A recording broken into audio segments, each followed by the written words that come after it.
दी सूबे च भी हुकूमत, उन्हां दा सदर भी अपना, उन्हां दे सेनेट दे चेयरमैन भी अपने, चलिया उन्हां दे इन्ने ओहदे ते ओह नहीं बेनज़ीर नूं इंसाफ दे सके ते तू रोना है अपने 2 मरलियां नूं कि मैनू चीफ जस्टिस इंसाफ दवे।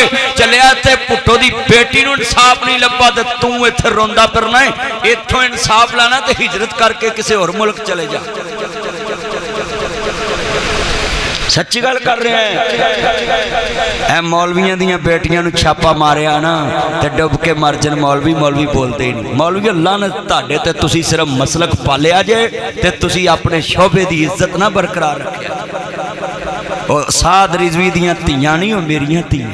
वो खादम रिजवी दियां धीआं नहीं, वो मेरियां धीआं है। ओदियां बेटियां नहीं, साडियां बेटियां है। ते लाहौर विच जाके वेखो दे टैची केस तक फोल ले, डुब के मर जाओ। वो कोई चरस वेचते ने, वो कोई पाउडर वेचते ने, उन्होंने टैची केस भी फोले जे।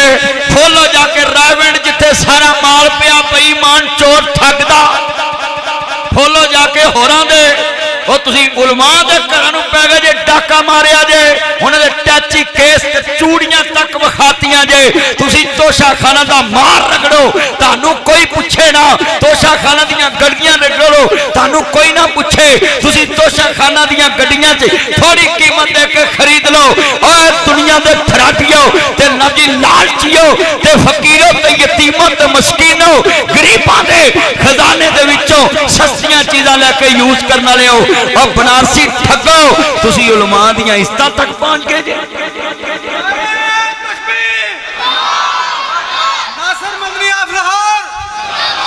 हाथ खड़े करके बोलो, भावें किसे मसलक दा आलम है, इज्जत ते सब दी सांझी है ना।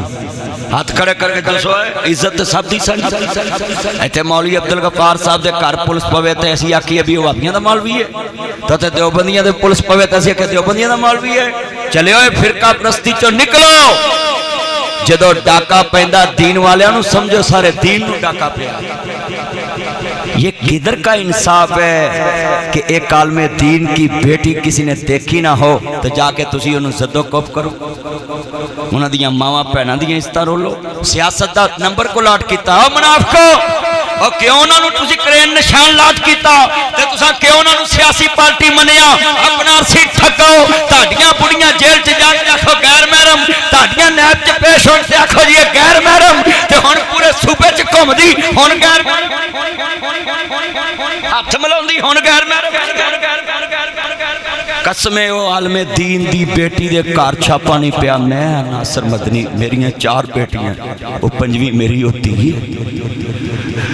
धीआं कोई आम नहीं, मुस्तफा काफर दियां धीआं दे सिर कच्चे ने, असी मुसलमान अपनियां धीआं दी इज्जतां लुटन लग पए। लाहौर जाके वेखो जो तमाशा लगा है। और तोहफे ताइफ ते थोड़े जे पैसे विखाई आउंदे ने जी, उन्हां दे घरों निकले ने ते तुहाडे घरों सूरज जिहड़ा सूर निकलदा है ना बाहर दे मुल्कां च घलता जे मनी लॉन्ड्रिंग करके, वो किने पुछना है। मौलवी कोलों कोई 10-20 लाख निकलावे तो हवा बन जाता है। चलियो मौलवियां दे लोकी प्यार करते हैं, चाहते हैं। हुण अब्दुल गफ्फार साहब तकरीर तो बाद मैंने 2 लाख दे के तोड़ देना ते असीं डाका मारना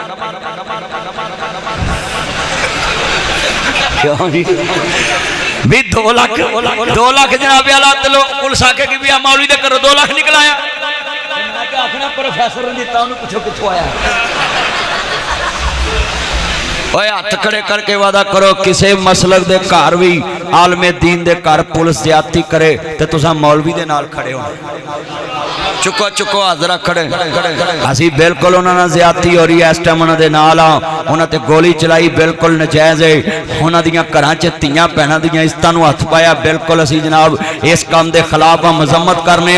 हाँ अगर मैडम बड़ी जनाबे वाला औरत का कार्ड खेडते हो तो फिर ये भी धीआं ते भैणां में वो सियासत दा करेन दा निशान रखते हैं, जां उन्होंने सियासत दा निशान ना देंदे।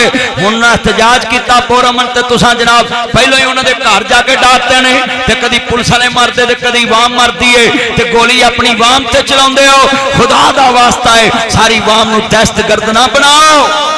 मौलवियां मौलवी रहन दवो, असल तुहाडा किरदार है। तुसीं वडेरियां नूं इज्जत देंदे हो ते इन्हां सूरां नूं सूर खान वालियां नूं इज्जत देंदे हो। ते जे कोई तुहाडे सामने अख चुके ते उहनूं आंदे जे जनाब रियासत के खिलाफ काम करे। की रियासत के खिलाफ काम करने? रियासत आई सुरमा वे रियासत ते खा गए तुसी सूरो, खंजीर ते खा गए तुसी, अवाम ते बेचारी 272 रुपये पेट्रोल पुआरी, तुसी कहंदे जी पंजाब तरक्की कर रहा है, घट्टा कर रहा है। जिन्ने मौलवी साहब ने मैनू पेट्रोल दे देने उन्ने मैं गड्डी च तेल पवा के घर चले जाना, मैनू खेल अपना की तरक्की की है जी मुल्क ने दसो। और डॉलर भी उत्थे तेल भी उत्थे, उच्ची बोलो।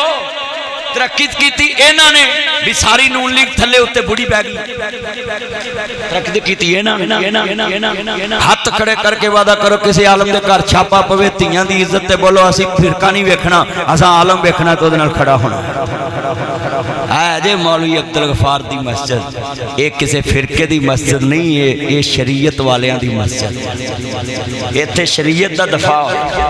ये मस्जिद कुरान और सुन्नत वालियां दी है, ये अल्लाह रसूल वालियां दी मस्जिद है और इत्थे उम्मत दा ही दफा होएगा। अज मैं सारे बच्चों नूं कह दिता है पुत्रो, अज अगर उन्हां घर इंज होया कल होर साडे घर भी इंज हो सकदा। ओए बोलो हो सकदा कि नहीं हो सकदा? ते मैं मौलवियां नूं कहांगा सोच समझ के इन्हां दा टिशू पेपर बनया करो। ये पूंछ के नक तुहानूं परां सुट देंदे ने, तुसीं मुहम्मद अरबी दे नौकर रवो। जदों तुहानूं इस्तेमाल करन नहीं अपने लभो, जाके गंजियां च लभो, जरदारी च लभो, शरीफां च लभो। और समझ गई गल के नहीं? नासर मदनी तुहानूं समझा दूं, ना समझ आई अल्लाह जानदा ईमान ताज़ा होवे, अल्लाह राजी होवे। मेरे कमली वाले नबी नूं मन्नो। कुरान कहंदा वमा